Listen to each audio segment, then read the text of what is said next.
ہم ایسے معاشرے میں جی رہے ہیں جہاں ڈرامہ دیکھ کر سب روتے ہیں اور حقیقت دیکھ کر کہتے ہیں سب ڈرامہ ہے۔ السلام علیکم ورحمۃ اللہ وبرکاتہ۔ اللہ تعالیٰ نے جب سے یہ کائنات بنائی اور جب سے انسان پیدا کیے تب سے لے کر نبی کریم صلی اللہ علیہ وسلم تک مختلف انبیاء اکرام بھیجے تاکہ جو قوم اپنے راستے سے ہٹ جاتی اس کے لیے ضروری ہوتا کہ اللہ تعالیٰ کی رحمت سے ایک نبی زمین کے اوپر آئے اور اس قوم کو سیدھے راستے کی طرف بلائے۔ لیکن اگر نبی کریم صلی اللہ علیہ وسلم کی بات کر لیں، آپ صلی اللہ علیہ وسلم اللہ تعالیٰ کے آخری نبی ہیں۔ آپ صلی اللہ علیہ وسلم کے بعد قیامت آ سکتی ہے لیکن نبی کوئی نہیں آ سکتا۔ آپ صلی اللہ علیہ وسلم کے اوپر قرآن پاک نازل ہوا اور آپ صلی اللہ علیہ وسلم نے اللہ تعالیٰ کے حکم سے لوگوں کو بتایا کہ برائی کا راستہ کون سا ہے اور اچھائی کا راستہ کون سا ہے۔ لیکن آج کا دور اس قدر پرفتن دور بن چکا ہے کہ برائی کو اور اچھائی کو علیحدہ علیحدہ کرنا ایک عام مسلمان کے لیے بہت مشکل بن چکا ہے۔ اللہ کے نبی صلی اللہ علیہ وسلم نے ہمیں جو تعلیمات دی ہیں، ہمارا فرض ہے کہ ان کے اوپر آنکھیں بند کر کے عمل کریں، کیونکہ یہی اصل مسلمانیت ہے۔ کچھ ایسا ہی حال ہمارا آج کل پاکستان میں ہے۔ آج کل سوشل میڈیا کے اوپر ایک ویڈیو بہت زیادہ وائرل ہو رہی ہے جس کے اندر ایک فلمی ایکٹر ایک فلمی ہیروئن کے اس قدر قریب ہے کہ صاف ظاہر ہو رہا ہے کہ یہ سرعام اسلام کے اصولوں کی خلاف ورزی کر رہے ہیں۔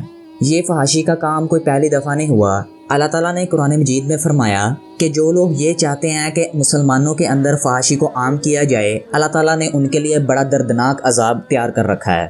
اگر آج کا مسلمان یہ کہے کہ یہ فحاشی نہیں ہے، یہ صرف سمپل ویڈیو ہے، تو پھر ذرا آپ خود اندازہ لگا سکتے ہیں کہ اس انسان کے مسلمانیت کا لیول کس قدر گرا ہوا ہے۔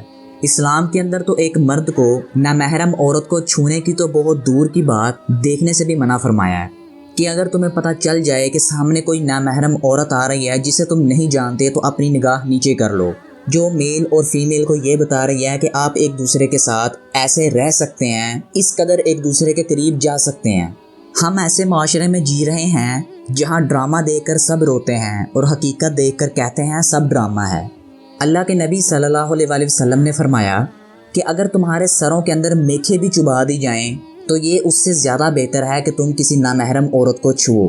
ان مسلمانوں کو چاہیے کہ کوئی شرم کریں، کوئی حیا کریں۔ اگر آپ اچھائی کا پیغام نہیں دے سکتے تو کم از کم برائی کا بھی پیغام نہ دیں۔ لیکن افسوس کی بات ہے ان کے قریب سب سے زیادہ اچھائی کی بات ہے ہی یہ۔ اگر آپ ان سے یہ بات کریں گے تو وہ کہیں گے کہ یہ سب سے زیادہ اچھائی یہی ہے جو ہم لوگوں کے سامنے دکھا رہے ہیں۔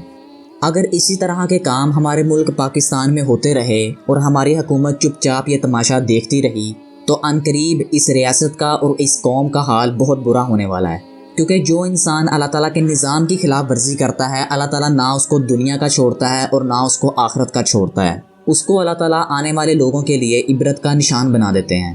اللہ تعالیٰ ہمیں ان تمام فتنوں سے محفوظ فرمائے۔ اللہ تعالیٰ ہمیشہ ہمیں سیدھے راستے پر چلنے کی توفیق عطا فرمائے، وہ سیدھا راستہ جن پر اللہ تعالیٰ نے اپنا انعام کیا، جن پر اللہ تعالیٰ نے اپنی رحمت کی۔ میں بھی آپ سب کی رائے جاننا چاہتا ہوں۔ آپ اپنی رائے کا اظہار کامنٹ سیکشن میں ضرور کیجیے گا۔